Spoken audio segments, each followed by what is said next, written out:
আমি একটু রিসার্চ করে দেখলাম ক্লাইমেট চেঞ্জের কারণে, জলবায়ু পরিবর্তনের কারণে আকাশের বাতাসের মুভমেন্টে পরিবর্তন হয়েছে, ফলে এখন বিমান শেকিং করে বেশি। মাঝে মাঝে কিছু সোশ্যাল মিডিয়ায় কিছু ভিডিও পাওয়া যায়, 10 সেকেন্ড 15 সেকেন্ডের কিছু ভিডিও পাওয়া যায়, বিমানটা এরকম বাউন্সিং করছে, বাম্পি ওয়েদার, কাঁপছে, মানুষগুলো বমি করছে, অক্সিজেন মাস্কগুলো সব ঝুলে পড়েছে, বিমানটা শুধু কাঁপছে, বিমানের ভেতরেও তখন চিৎকার।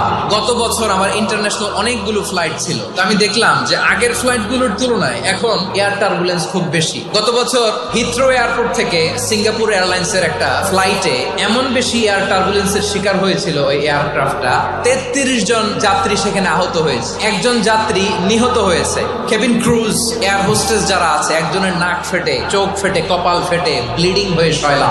প্রিয় ভাইরা, 40,000 ফিট উপরে বিমানটা যখন কাঁপবে তখন আমাদেরকে আল্লাহ ছাড়া আর কেউ বাঁচানোর আছে? বিমানটা শান্ত হলে আবার হিন্দি সিনেমা দেখা শুরু করে।